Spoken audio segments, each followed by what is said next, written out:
I've been applying for this hike for so many years now. I can't even believe that I'm actually on the trail about to do it. The wave, guys, this is exciting. Ever found yourself scratching your head over how certain structures came to be?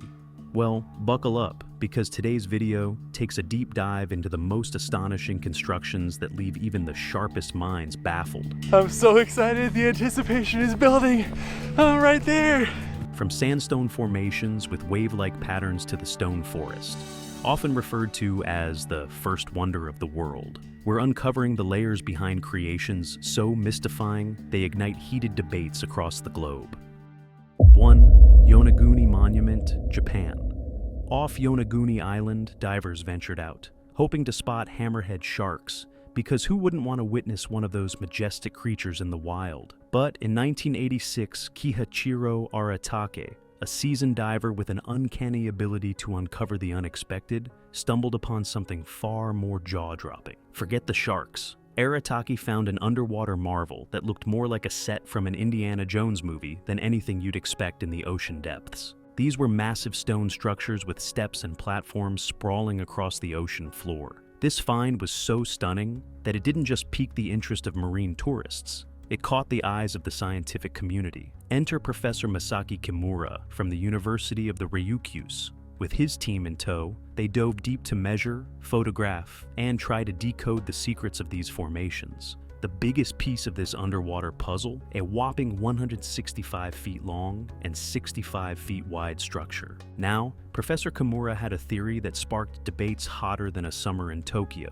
He proposed that these might be the remnants of an ancient city swallowed by the sea long ago. But hold your seahorses. Not everyone was on board with this idea. There was Professor Robert Schoch from Boston University, who looked at the same formations and saw Mother Nature's artwork. According to him, the Earth's crust movements and water flow over centuries could sculpt such natural masterpieces. Nestled about 85 feet below the surface, the Yonaguni Monument, as it's been dubbed, showcases layers of sandstone and mudstone. These materials are known to naturally fracture into step-like terraces, which throws a wrench in figuring out if a chisel or just the currents shape them. As the debates continue, the Yonaguni Monument has turned into a diving hotspot, drawing folks who want to swim alongside a mystery. Whether crafted by human hands or the relentless forces of nature, the intrigue of the underwater city or natural wonder, depending on who you ask, keeps the adventure alive.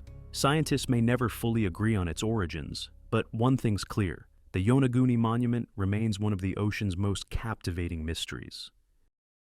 2. The Wave.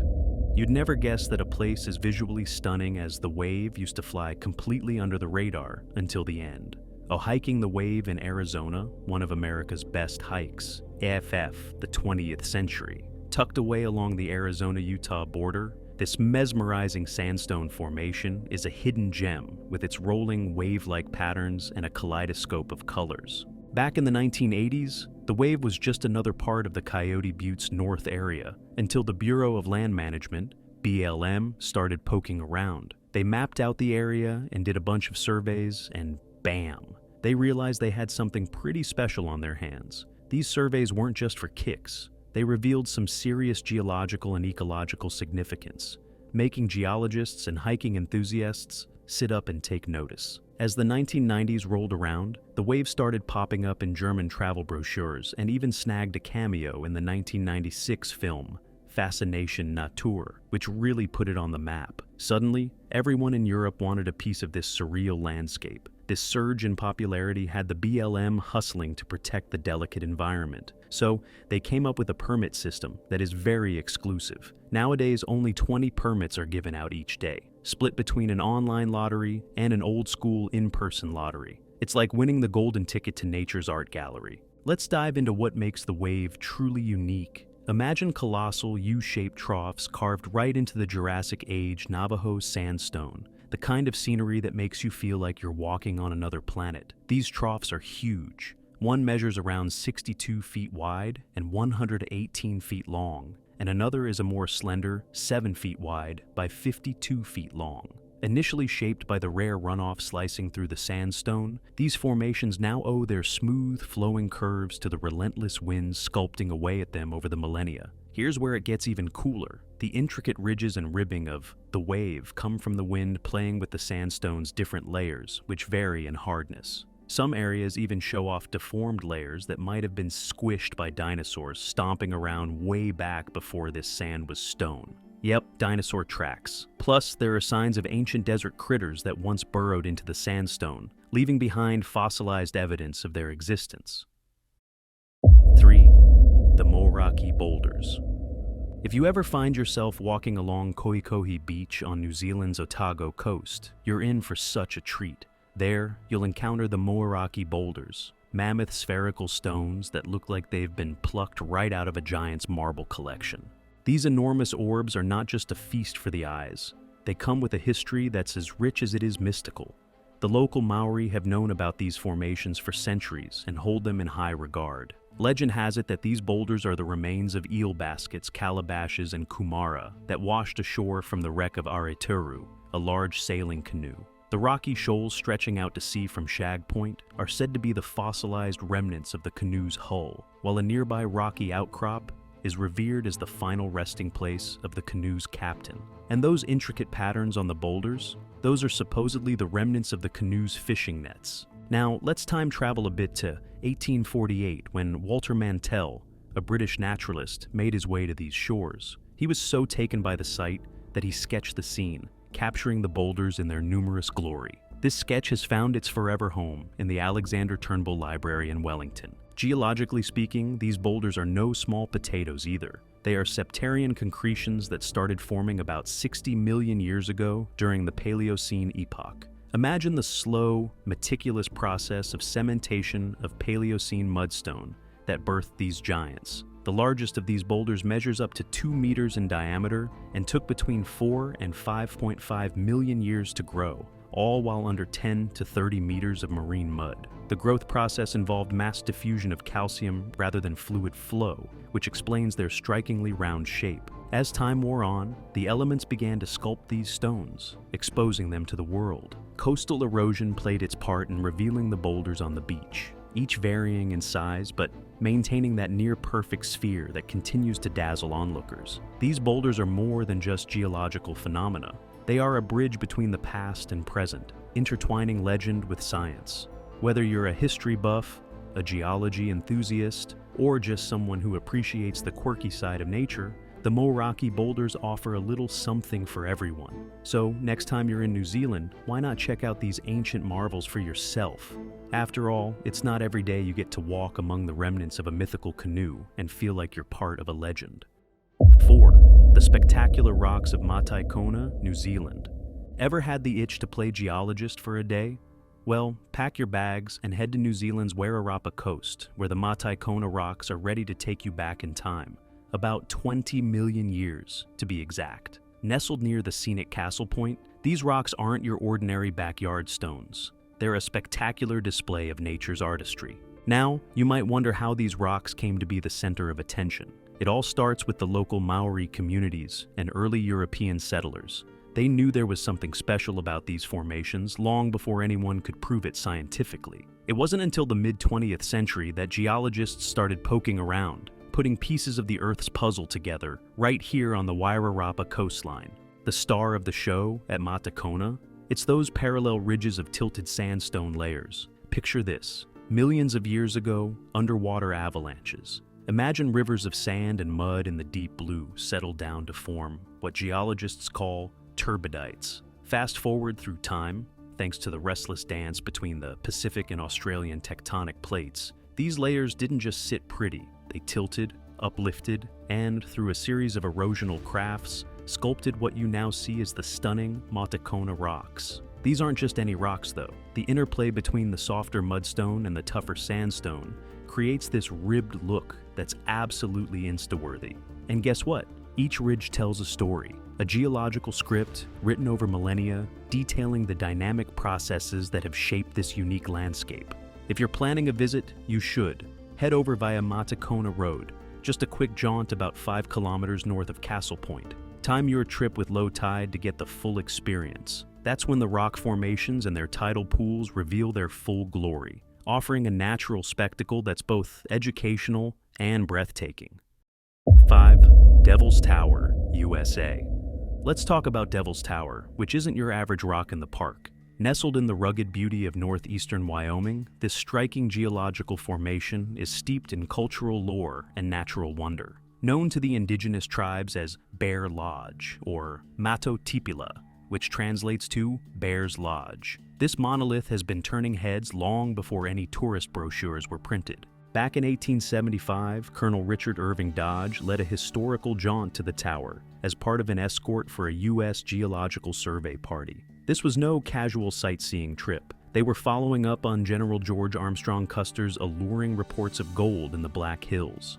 On July 20th of that year, Dodge and his team, which included the sharp eyes of geologist Henry Newton and topographer William H. Hutton, got their first close-up view of the tower. Newton was captivated, calling it a great remarkable obelisk of trachyte, its symmetry and prominence making it an unfailing object of wonder. I mean, who wouldn't be impressed by that description? But here's where things got a bit tangled. During the expedition, a little hiccup in translation led Dodge's interpreter to mistakenly call it Bad God's Tower, a name which later morphed into Devil's Tower. Oops! Despite the mix-up, the name stuck, and it was officially adopted, even though it didn't quite capture the spiritual essence the native tribes held for it.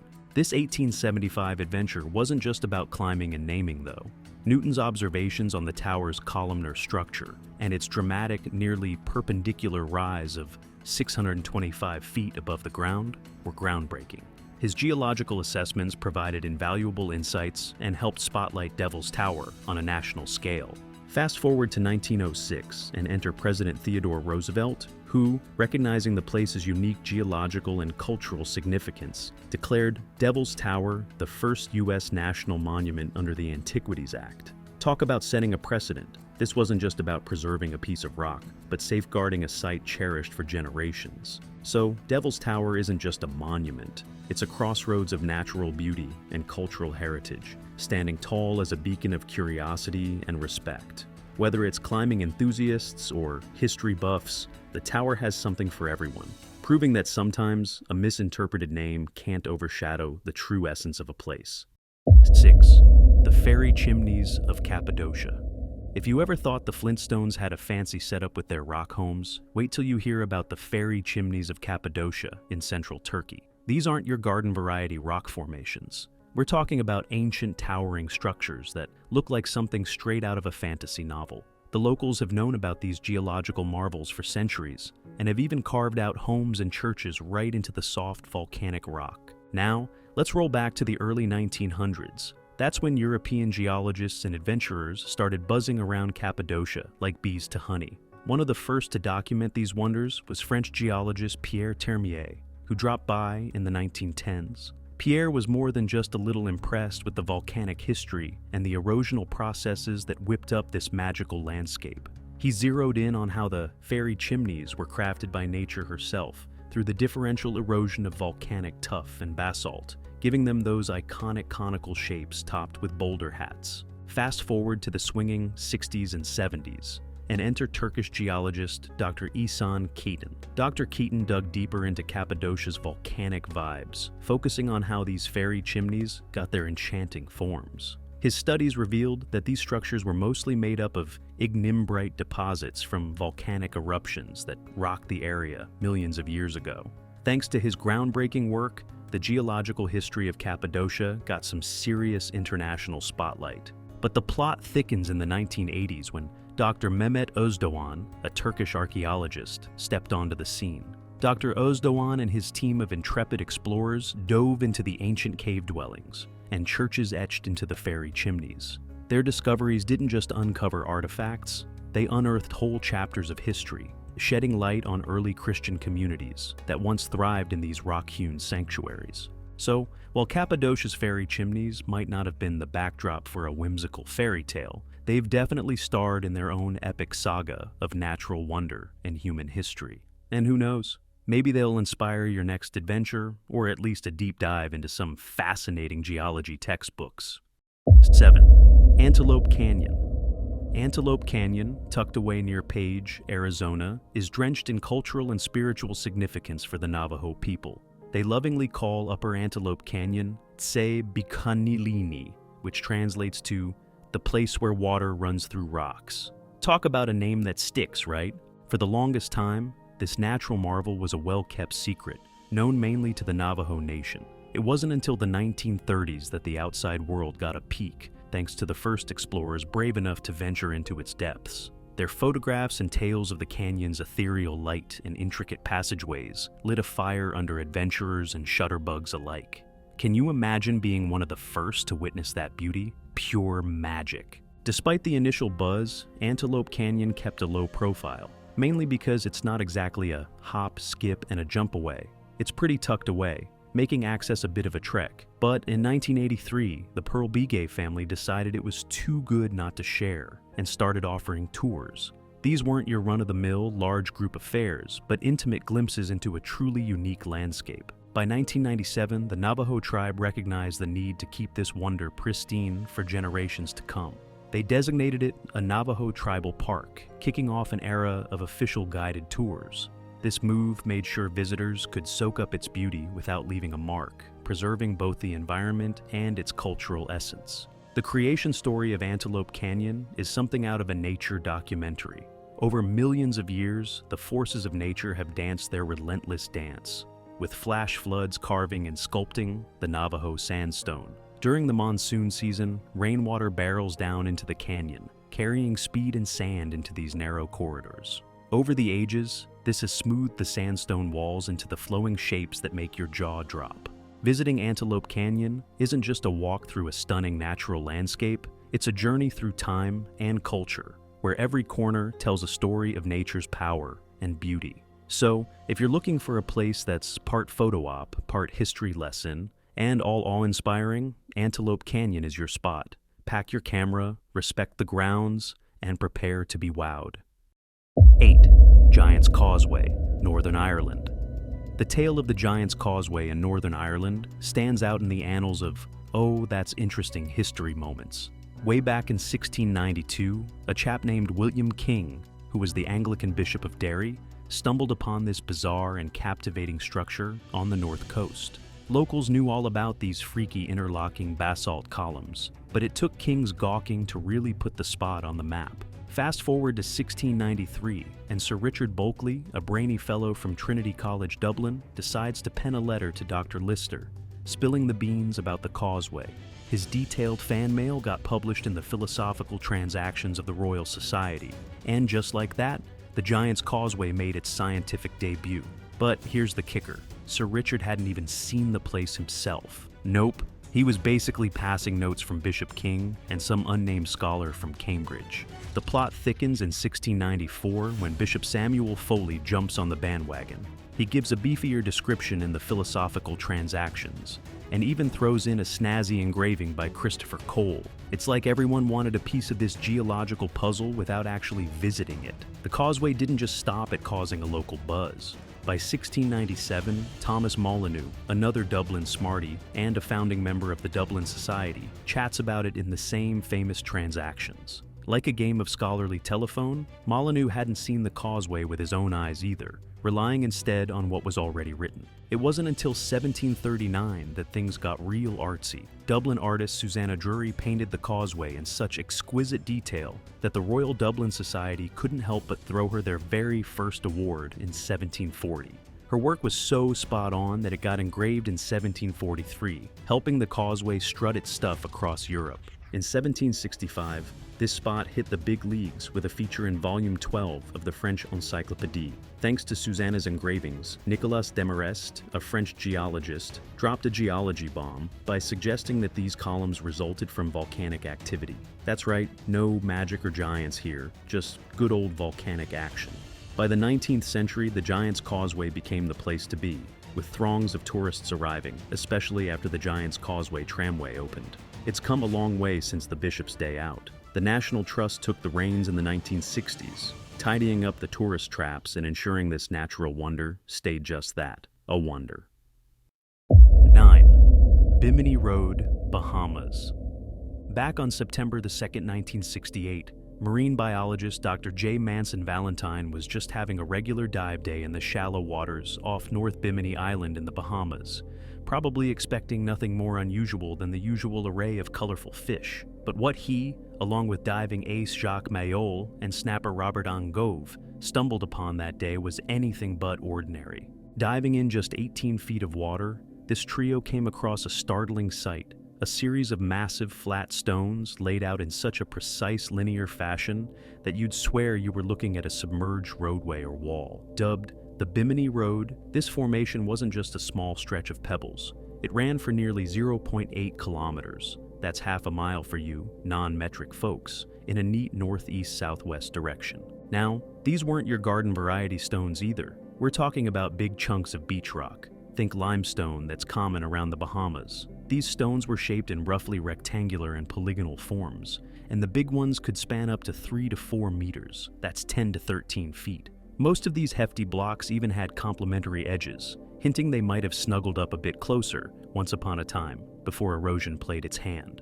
This find so took Valentine that he went on to detail the features in several publications, from Muse News to the Explorer's Journal. His writings from 1969 through 1976 captured the imagination of many, including French marine engineer Dmitry Rybakov, who didn't miss a beat and dived into photogrammetric studies of the site in the early 70s. As you might guess, such an unusual find didn't just pique the interest of a few ocean enthusiasts. It stirred quite the debate. Some big brains, like zoologist Joseph Manson Valentine and linguist Charles Berlitz, floated the idea that maybe, just maybe, this was part of an ancient civilization. Atlantis? Anyone? However, before everyone got too carried away, geologist Eugene Shin of the U.S. Geological Survey weighed in with some down-to-earth news. The Bimini Road was likely just a natural feature resulting from beach rock fracturing and eroding over time.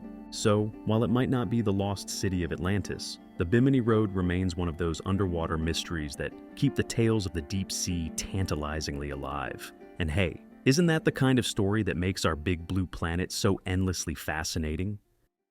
10. Stone Forest, Shailin, China.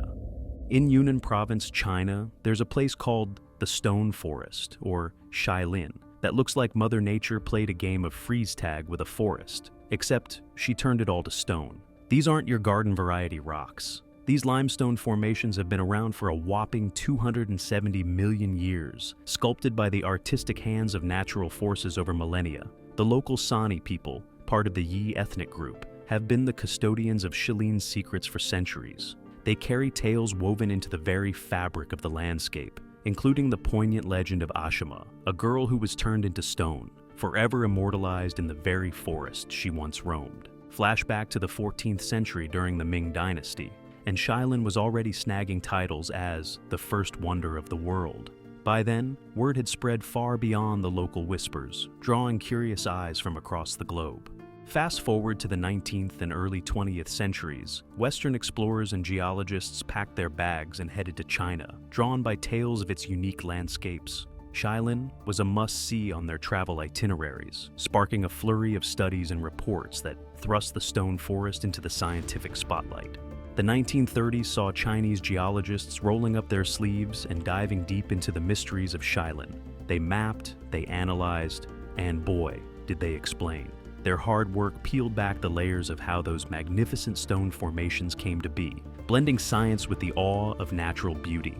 Q 2007, and UNESCO steps in, tipping its hat to Shailin by including parts like the Negustone Forest and Suogei Village in the South China Karst World Heritage Sites. This nod not only underscored Shailin's importance on a global stage, but also celebrated its jaw-dropping geological features. What do you think about the most surprising detail revealed in this video? And have you ever wondered if secret underground headquarters like this could really exist? Share your thoughts in the comments below. Don't forget to hit the like button and subscribe to the channel for more intriguing content coming your way.